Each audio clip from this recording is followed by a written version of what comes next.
Well, good morning. Come on, we got to have a little more energy than this. This is a great topic. We're talking about the future of the world and possibilities. So good morning. Oh, that sounds much better.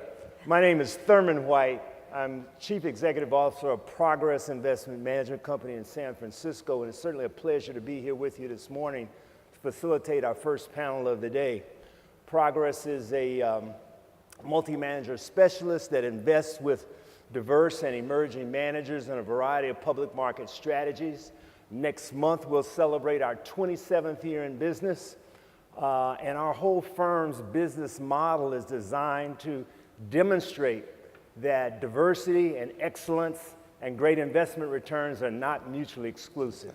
So with $7 billion in assets, we are so pleased and privileged to be a long-term external investment partner for both the California State Teachers Retirement System as well as the California Public Employees Retirement System in a global equity as well as a non-U.S. equity portfolio that features a total of 11 investment sub-managers.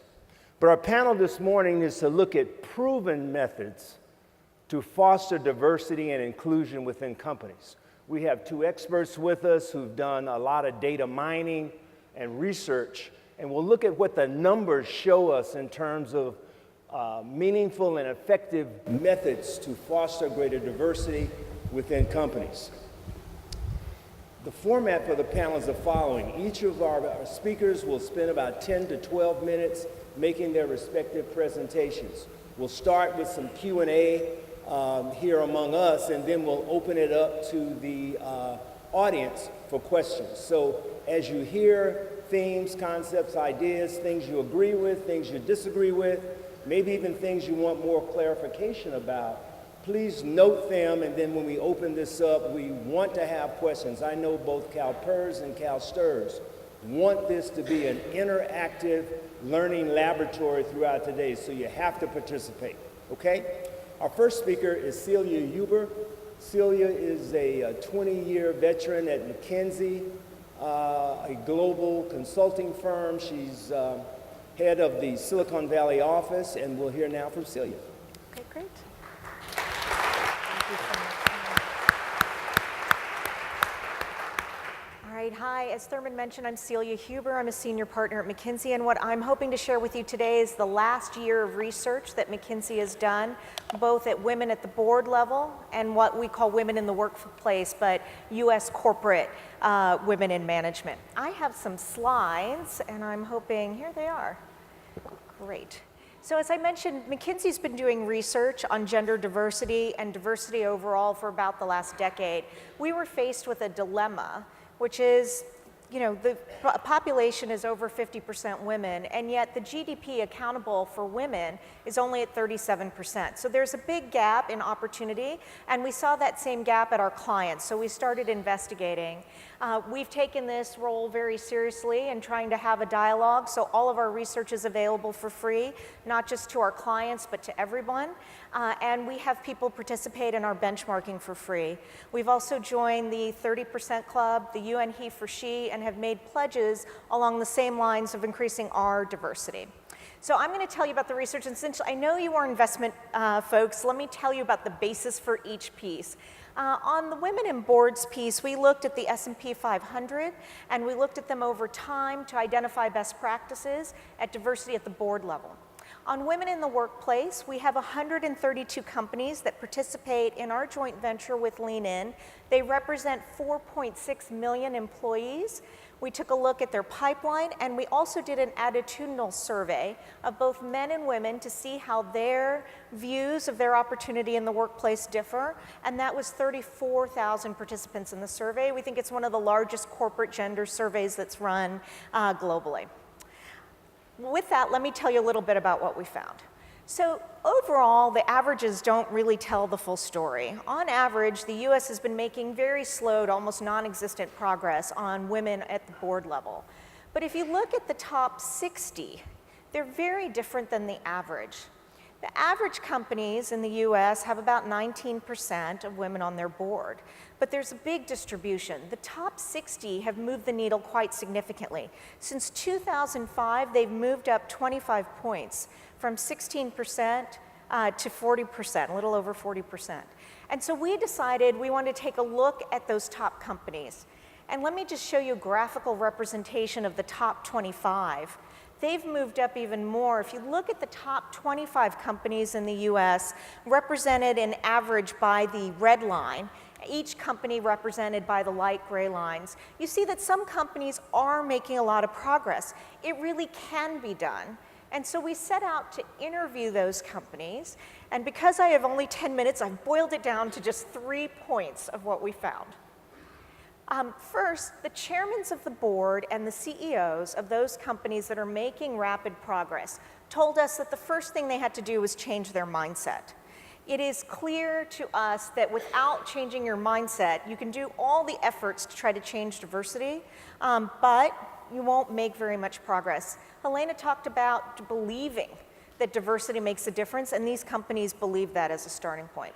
The second is you need to expand your criteria. Typically, large publicly traded boards look for sitting CEOs or former CEOs. And what these companies had done is really expand their aperture to look for different skill sets they need to put on the board, and they relax this CEO, former CEO criteria.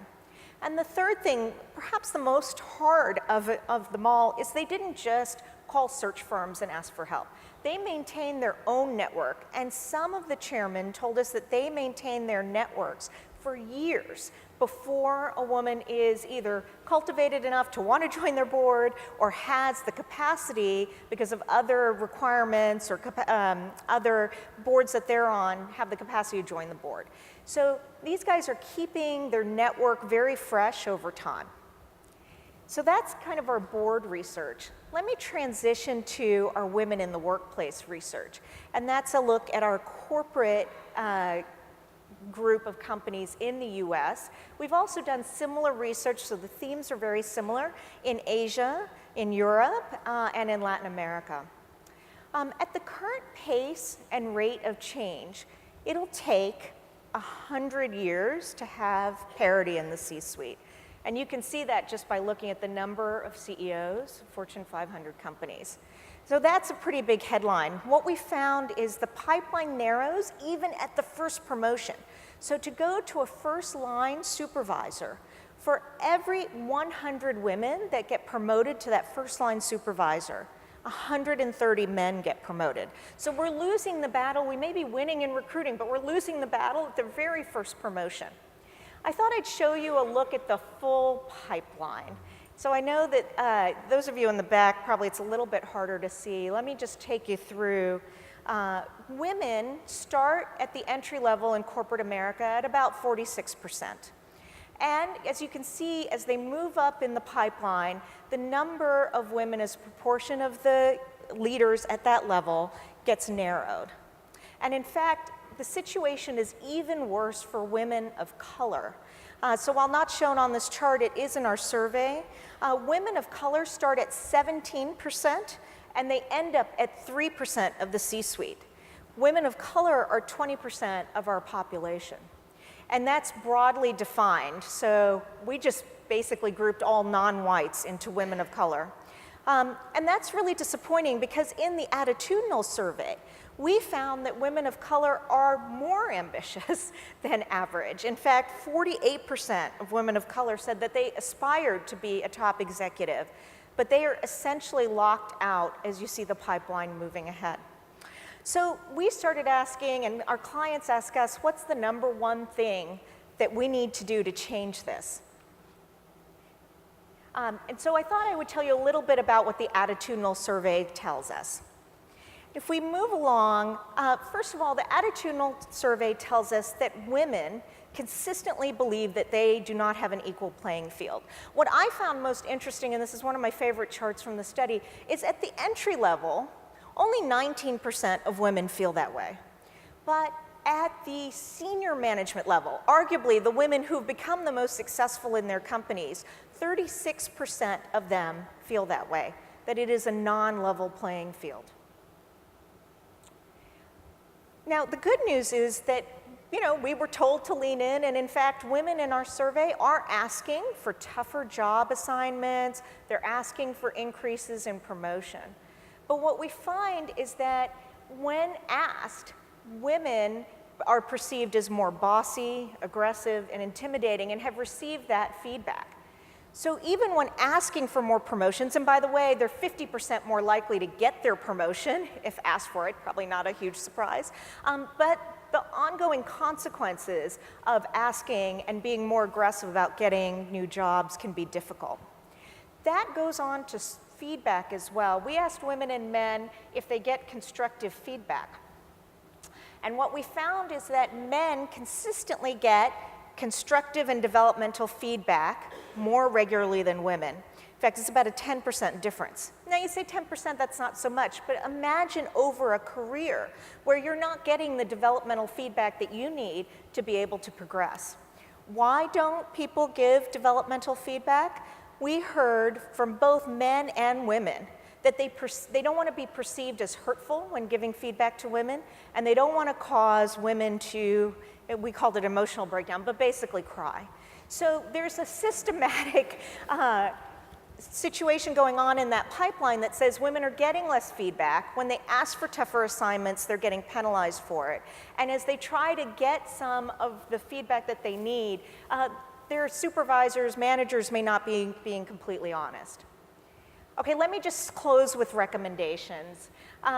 Look, we started out by talking about boards. In corporate America, you still have to start with a compelling case for gender diversity. And so that mindset piece looms large as the #1 thing to do. Ensure that hiring, promotions, and reviews are fair. 78% of companies told us that they actively recruit for more diverse employees. However, only 48% of those actually make sure that they have a diverse slate when those recruits actually come in for interviews.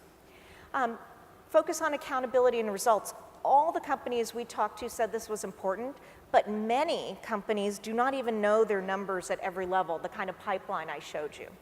And finally, empower your employees to lead the charge. You know, we asked senior managers whether they knew what it took to increase diversity at their companies, and only 60% said they knew. 40% said they had no idea. And in fact, if we were asking them what does it take to increase sales, you would not let senior managers get away with only 60% having a plan.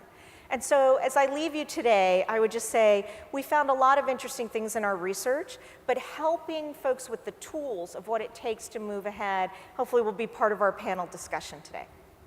Great, thank you, Celia. Thank you. Our next speaker is Professor Frank Dobbin from Harvard University. Frank is an organizational sociologist, and prior to his work at the Cambridge University, he was at the best university, my alma mater, Princeton University. Frank? Thank you, Thurman. As Thurman said, I'm an organizational sociologist, and my team has been working for about 15 years on what works in diversity programs. That is, what kinds of diversity programs actually lead to changes in the workforce. Companies often express a lot of frustration at having tried 20, 30, 40, 60 things over the years, and nothing seems to actually work. So what we've done is we've put together data from over 800 companies covering more than 30 years, and the data cover the history of companies' employment practices. So for example, we know in what year a company first had mandatory diversity training, if they ever had it. We know when they first had a mentoring program and in what years they had the mentoring program in operation.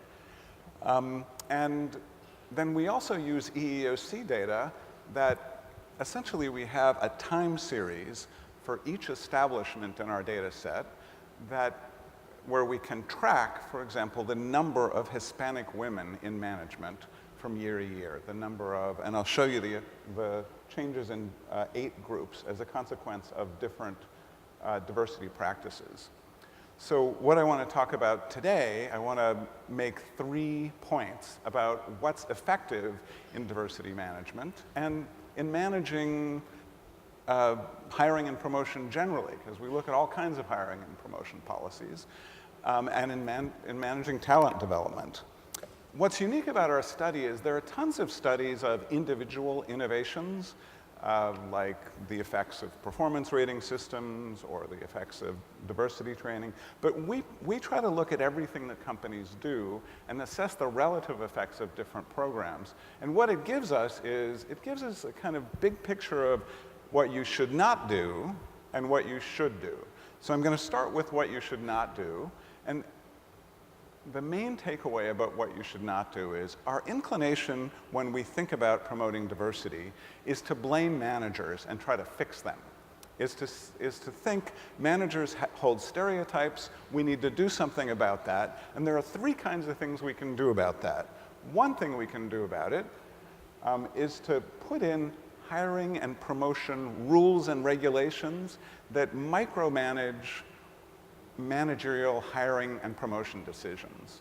So what you see here are the effects of introducing managerial job tests on the representation of managers from different groups.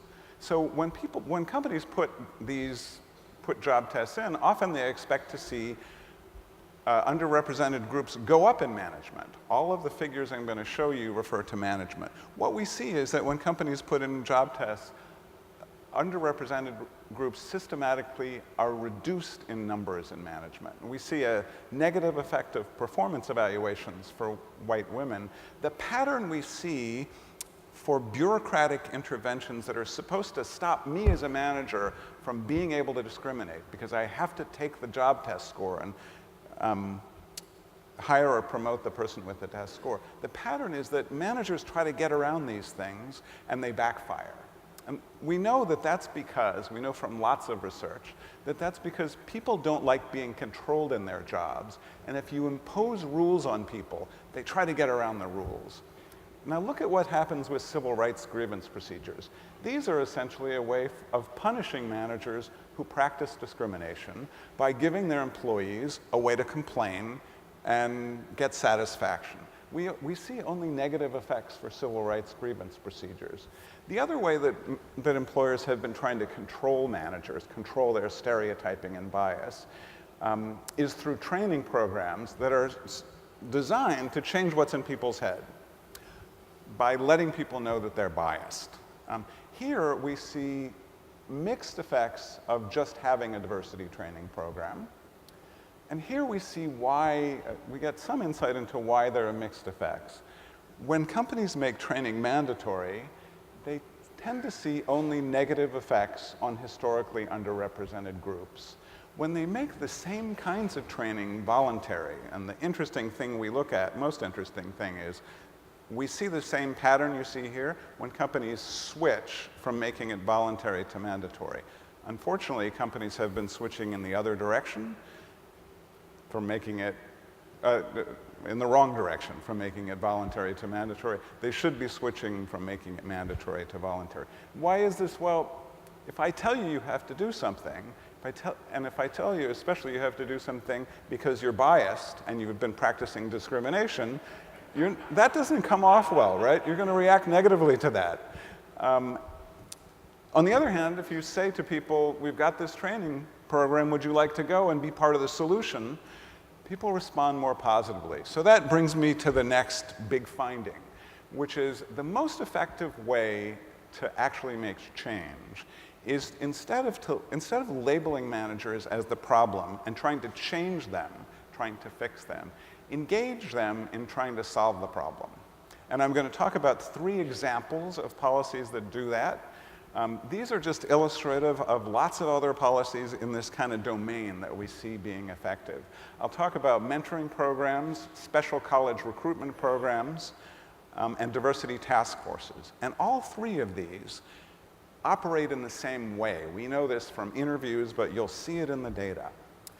They put managers, 70% of whom are white men in the typical company.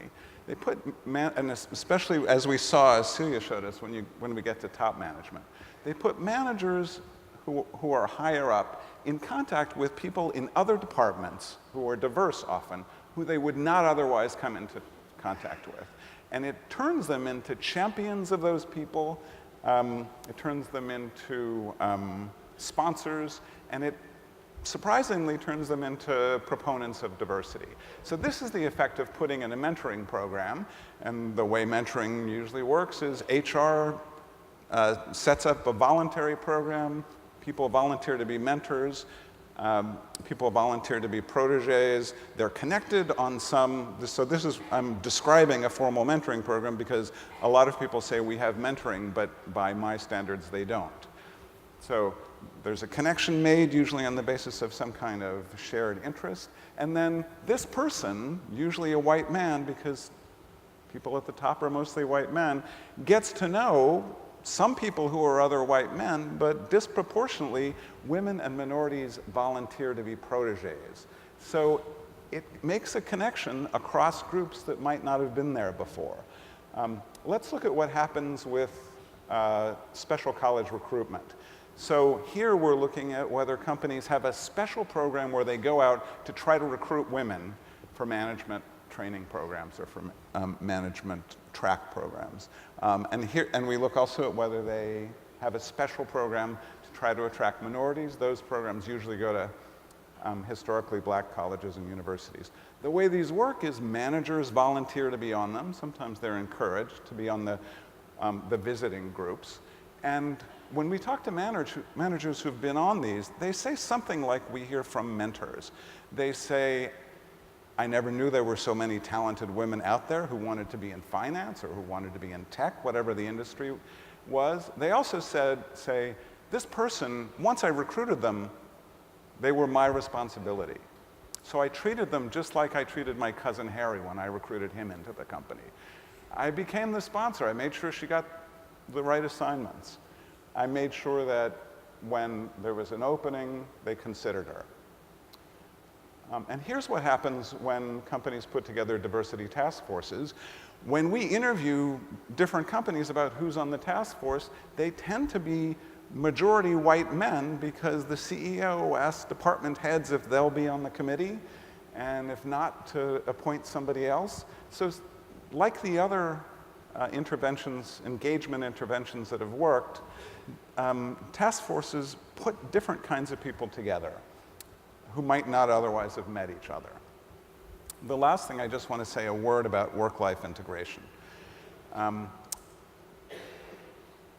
When we think about appointing somebody as a manager, and when we think about applying to be a manager, in most companies, the message is that being a manager is you're all in or you're out. It's all or nothing.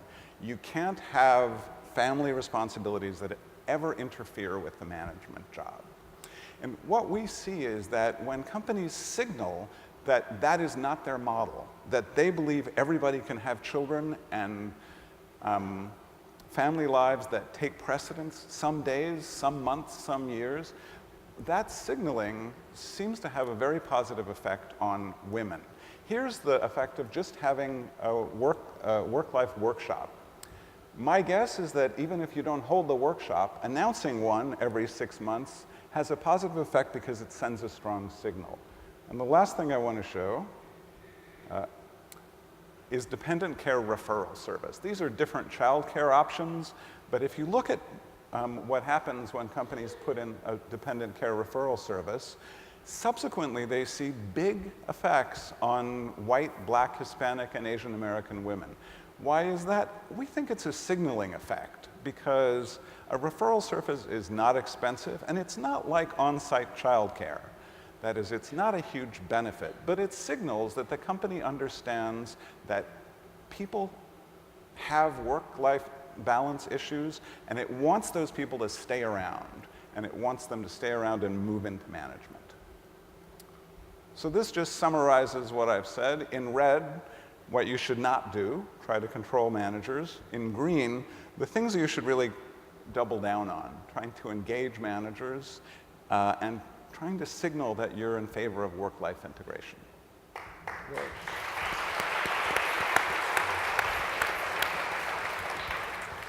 Okay, well, thanks to both of you. Thanks, Frank, for that, and thanks, Celia, for your presentation as well.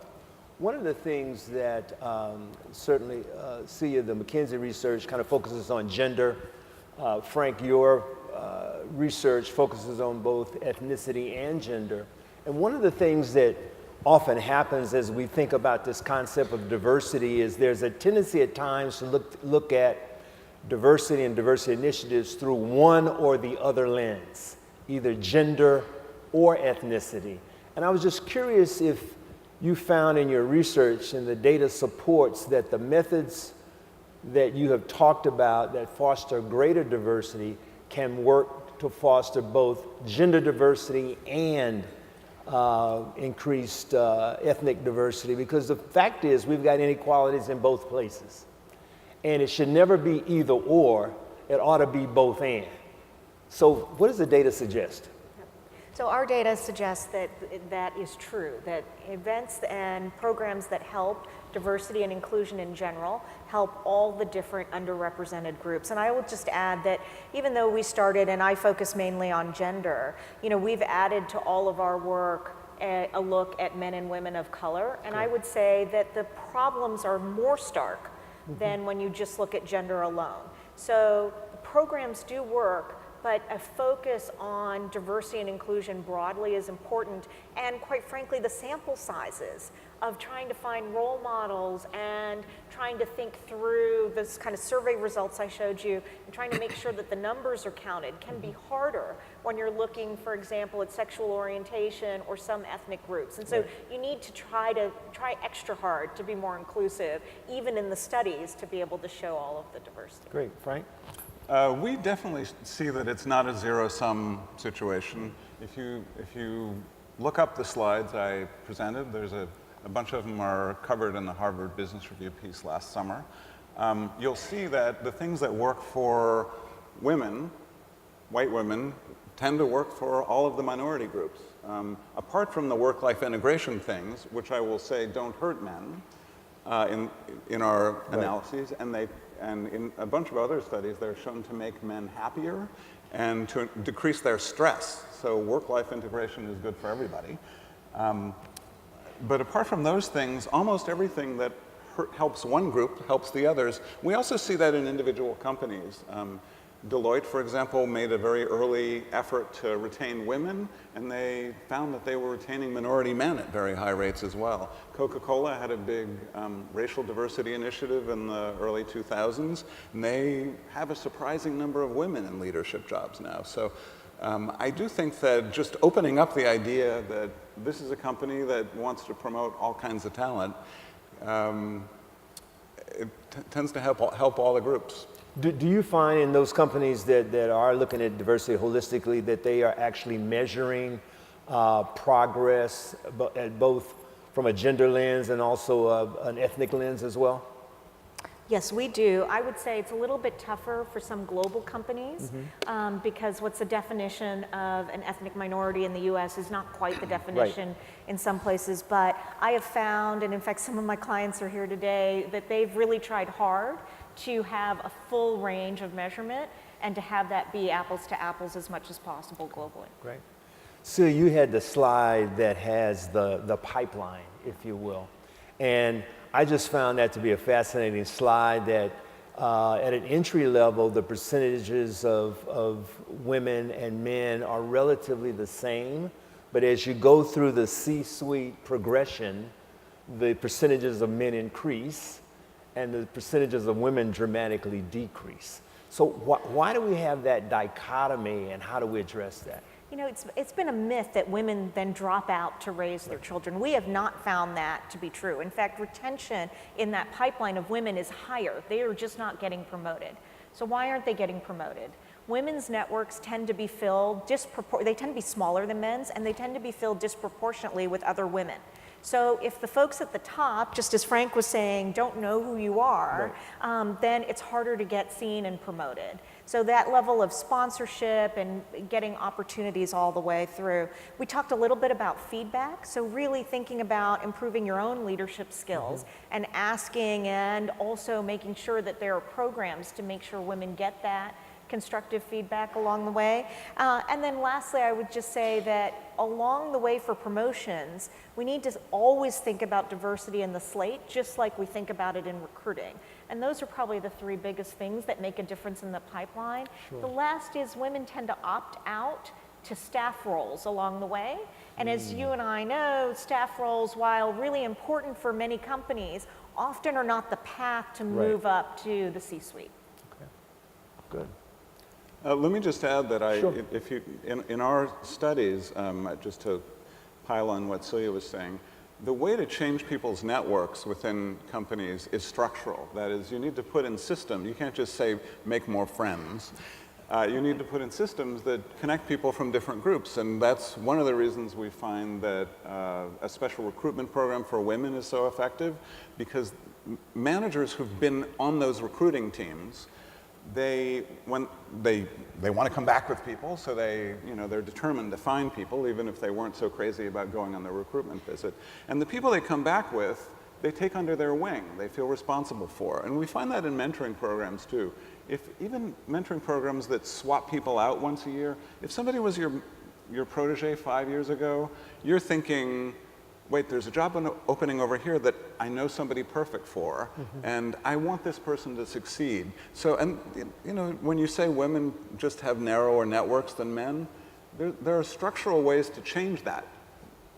So that's an interesting point you make, because one of the key takeaways from your material is that now structural programs, is that thought control? It's not thought control, because here's why. You ask people to volunteer to be mentors. Right. You ask them to volunteer to join task forces. You ask them to volunteer to join special college recruitment programs. And not everybody volunteers, right? Even if you put pressure on them. But the surprising thing is, we interview a lot of people who've been part of these programs, and they almost routinely say, yeah, I didn't want to do it. My boss kind of twisted my arm. But once I got there, I saw, we're really, like people on the task force, once I saw the numbers, we are really doing badly. I mean, it's embarrassing. If this got out, the company would be embarrassed. Right. And so I was determined to change things. So it's surprising how engagement in that way turns people into champions without trying to control them, because you let them join if they want to. So just to add to that, the two things I'd add is that when the top team says that this is a strategic priority, that just changed the dynamic around control versus people volunteering. And the second thing is, just as folks see some success and we celebrate, I say, gosh, Frank's done great in his department. Right. Other people want that success as well. And so it can be a self-fulfilling cycle of positive reinforcement that's less about control. Okay. Well, let's respond to the cynic in me that says, on the one hand, you talk about voluntary efforts, and Frank certainly encouraging more human and connection and engagement. And so, what really drives people to want to do that? So, really a two-part question: what are the right incentives? What are the beliefs? What are behaviors that drive people to want to do that? And are there enough volunteers to really make a difference systematically within companies? Well, I think Celia essentially answered that question. What drives people is modeling. Okay. If you want to be the CEO one day, you're looking at what the CEO does, and you're modeling your behavior on the CEO's behavior. So if the CEO gets out in front of this issue and says, we want work-life integration here, we want to see more women recruited and promoted and mentored, it's surprising how quickly people fall in line. And to be honest, I think we see that at a place like CalPERS. Great.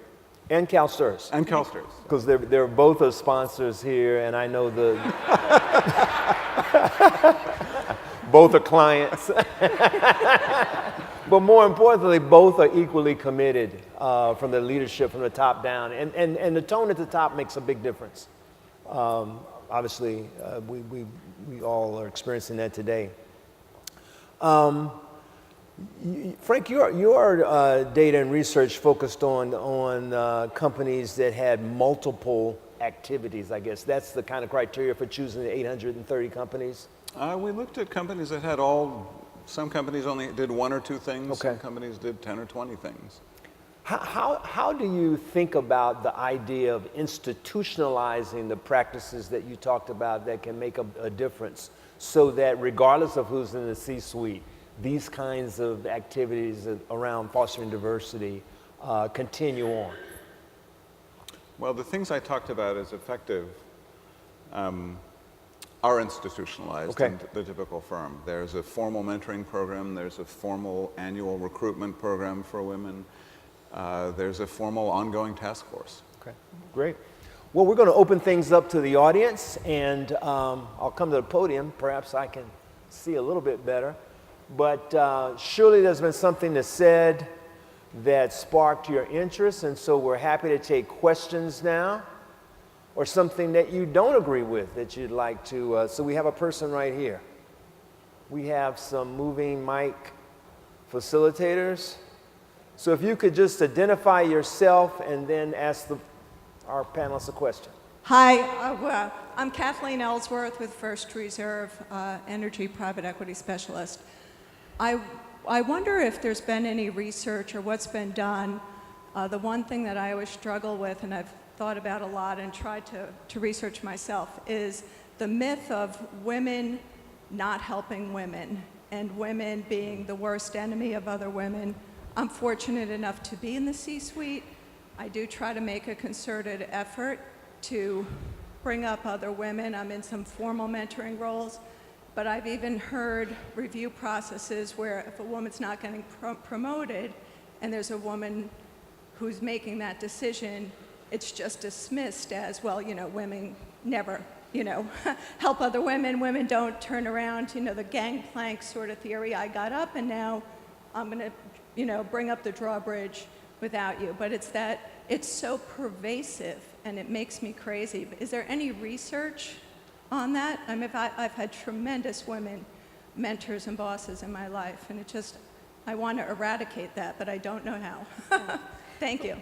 Look, our survey results would say, first of all, just let me set the tone that both men and women need to mentor and pull up women and other minorities, because there are not enough women at the top for that to happen alone. But at least our research has shown that the companies that are really focused on diversity don't seem to exhibit what you described, like this myth of women drop out to have kids and they stop working, or women aren't helping other women. We have not found that to be true, but it's hard to prove a negative. So I don't know if you've seen any research on that. I mean, I think that some of the most telling research is on group processes where women are tokens, they're the only woman in the group, or some of the psychological research on group processes looks at minorities. And if you're the only person from your group in a team, like in a top management team, it's a very tough job. And so women or minorities often don't have the bandwidth to be helping other people out. So the psychological research suggests that what you need to do is try to make sure that a woman is not the only person on the top management team, the only woman on the top management team. A minority is not the only minority on the top management team. I will say that there's a bunch of research on millennials that suggests that they, and I don't know if this is true, and I can't, as a sociologist, I can't explain why, but that suggests that they are more group-oriented, they're more communal, and they're less self-interested, even in finance. So if that's true, hopefully this will change of its own accord. But I'm discouraged to hear that you're still experiencing it. Other questions? Yes, we have one right here. Could you stand and we'll get a mic to you?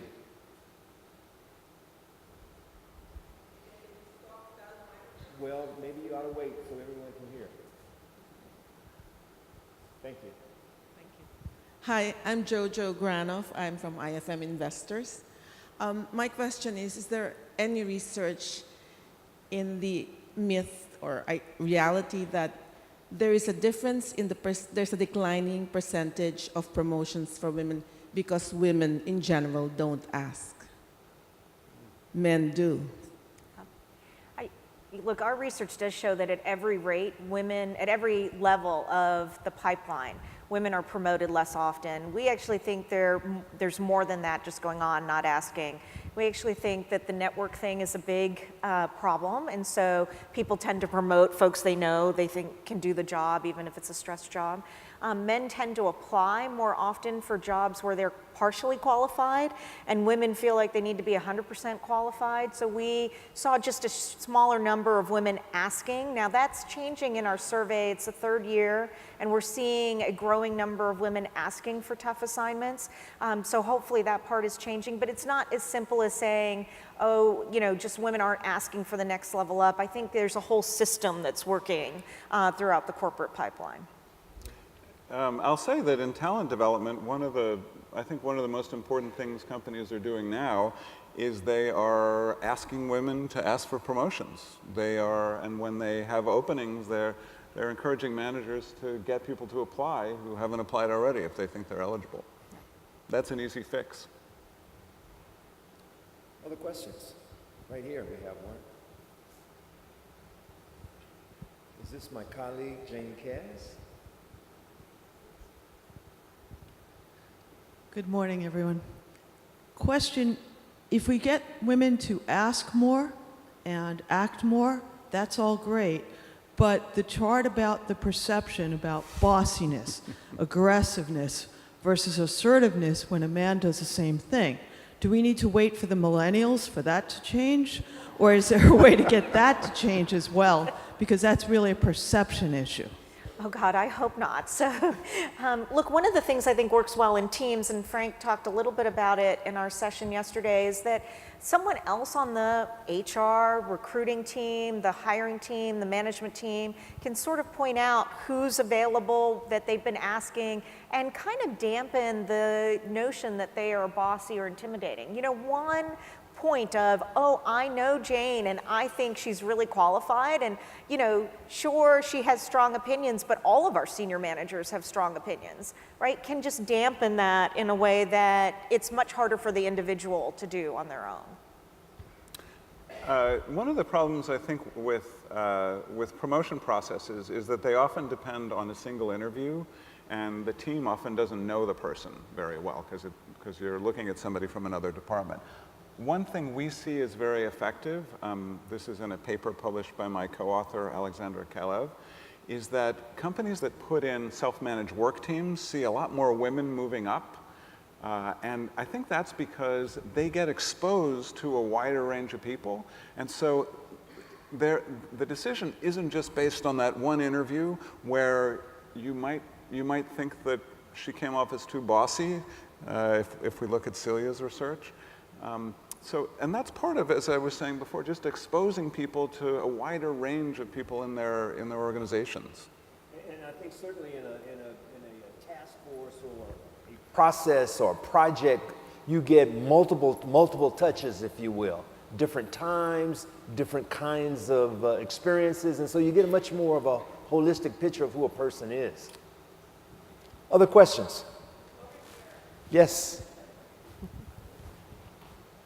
Hi, thank you. My name is Daniel Amut. And several countries have put in into laws targets for diversity in the board seat. And basically, I guess it's an item here, the whole idea, but if we're looking at the data that was put up where the diversity, a diverse board or diverse company performs better, I would think it would be a matter of policy because we're trying to be more competitive as a country or as a state or as a county, and we're spending a lot of money in infrastructure and all sort of other fixed investments to be competitive.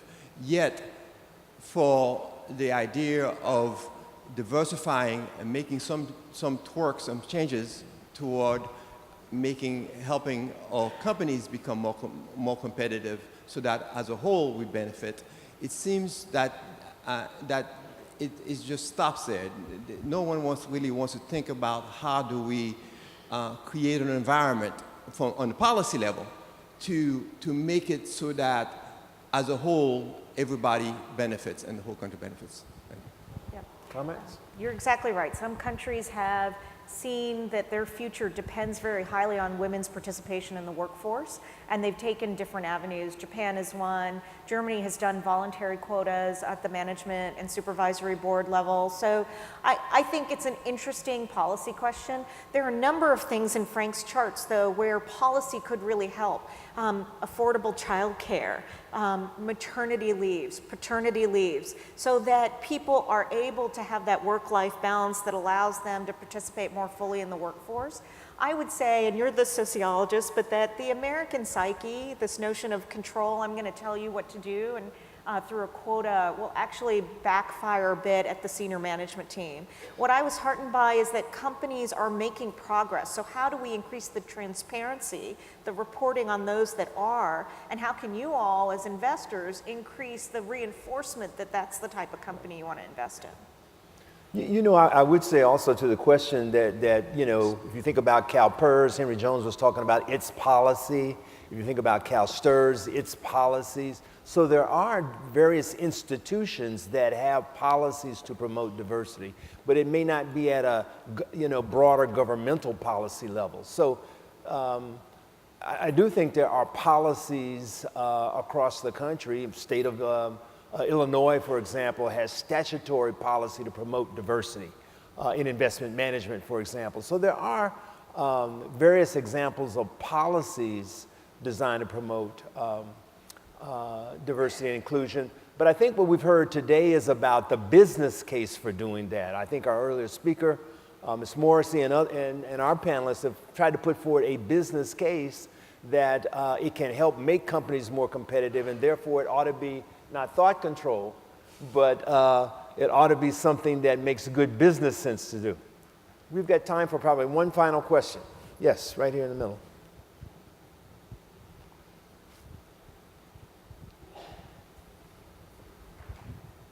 Jim McRitchie with corpgov.net.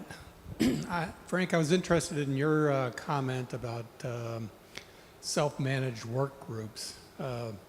About 40 years ago, as a sociologist, I was studying self-managed work groups, and it seems like even though many of them were very successful, they were squashed, and it seems like they were squashed mostly because of the status needs of managers who felt that if they weren't managing people directly, then their status was reduced. So I was just wondering, is there a upsurge in self-managed work groups?